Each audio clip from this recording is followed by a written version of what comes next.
But now that I've gotten all those out of the way, I want to move on to my favorite business model and the one that I'm using currently, which is to sell custom beats. But I've added a certain element to this that allows them to sell a lot faster.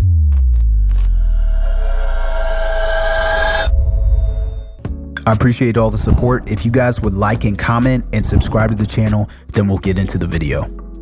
What's going on, producers? This is Kobe with Sample Source, back with another video. Today, I'm going to be talking about different kinds of business models. So this might be my biggest gem yet for you guys. So I'm really excited to share. There's a few different kinds of business models that I'm going to discuss today, and they can really help your business out if you start applying these. There's a few that you definitely need to be doing no matter what type of business model you operate. So the first one I'm going to be talking about is the Beatstars integration for email marketing. So they have a few different types of email services. The two that I know of are Aweber and MailChimp. I personally use MailChimp. I feel like it's the easiest to use, but I was adverse to this starting out, but now I'm kind of on that same bandwagon, which is to give away free beat in exchange for an email. So I tag all of my beats now.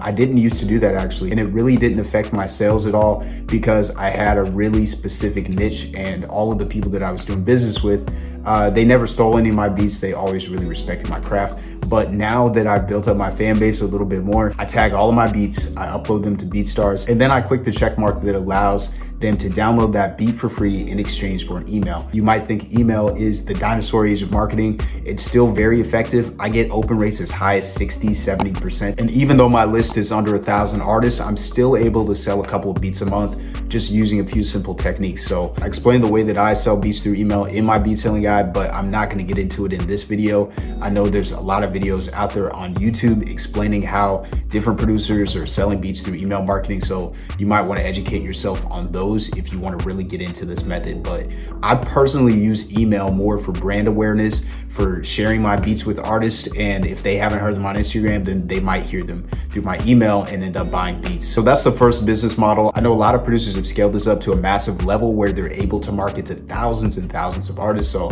if you have an email list of like 20, 30,000 artists, then you can start to employ this as maybe your main technique for selling beats. There's a few different ways to collect leads. The first way is the one I discussed through Beatstars. You can also set up an ad and promote it through Facebook Business Manager, share it to Instagram or whatever platforms that you want to share the ad to.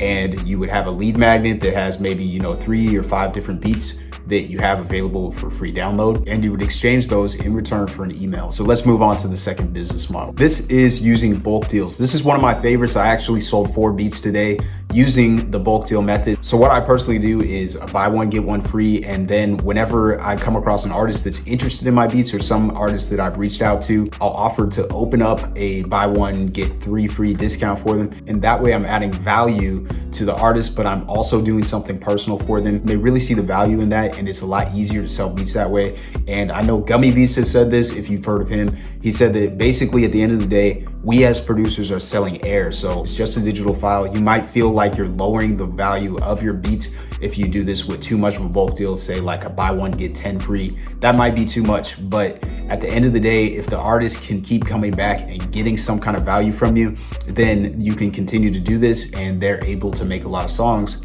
with your beats without spending a lot of money. So this is a great way to get sales as a producer. The other cheat code you can use is, instead of doing a bulk deal, you can do a discount. And what I like to do is a personal discount for artists. So what I'll do is I'll use their name for the discount code, and that way I'm being really personal for them. They know I'm reaching out and doing something that is specifically for them and only them. Okay, let's move on to another business model. This is the high ticket business model. This is when you either have premium prices for your leases, your exclusives, or both. And this can also be used for custom beats as well. I know there's a lot of producers out there that want to charge $100, $200 for a custom beat, but there's a very niche market for selling high ticket custom beats and exclusives because artists feel like that's more valuable and that's what they want to pay for a beat. They don't want cheap beats. So that may be an avenue you want to move in, especially if you really value your beats, you don't want to give them away for cheap, then you can use the high ticket business model. So moving on to the next business model, this is cheap leases. So a lot of producers will opt for this route. And I'm not talking about the standard leases of $30, $50, and $100 that you see on Beatstars and Airbit.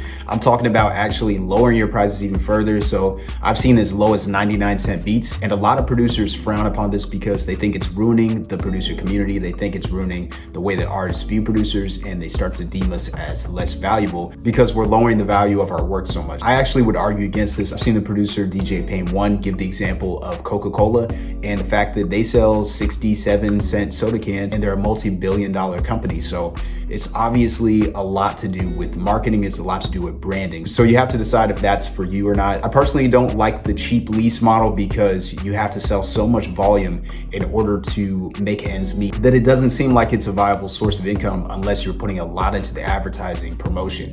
And a lot of artists are on your email list or text list or something like that. But now that I've gotten all those out of the way, I want to move on to my favorite business model and the one that I'm using currently, which is to sell custom beats. But I've added a certain element to this that allows them to sell a lot faster, and I'm really excited to share this with you guys. So what I've done is I've partnered with some engineers on a site called soundbetter.com.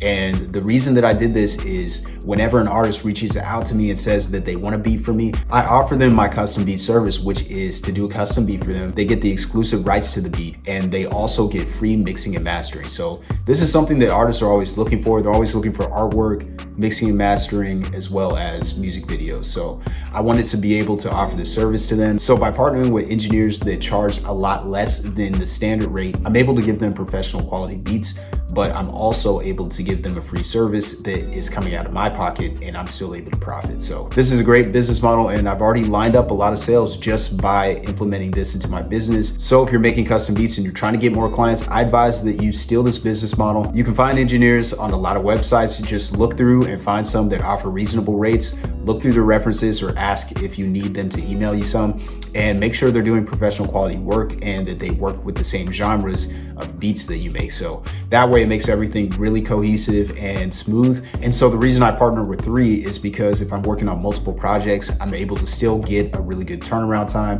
And if one of the engineers is unavailable, then I'm able to move on to the next one. So if you guys have any questions about any of these different business models, make sure you drop a comment below and I'll answer them the best of my ability. I wanted to share all these with you because a lot of people are stuck in the mindset of you have to post to YouTube or you have to post on Instagram, but they're not really implementing any of these other strategies for selling beats or marketing themselves. So to close out this video, what I want to say is that I personally get the most clients from sending voice messages. If you've already been subscribed to my channel for some time, then you know that I send voice messages out to a large amount of artists, and that's where I get most of my business from. It's how I develop most of my client relationships. And I would advise that you actually implement this strategy if you're not selling beats on YouTube. So I include all of this in my beat selling guide. There's a link below if you want to check it out.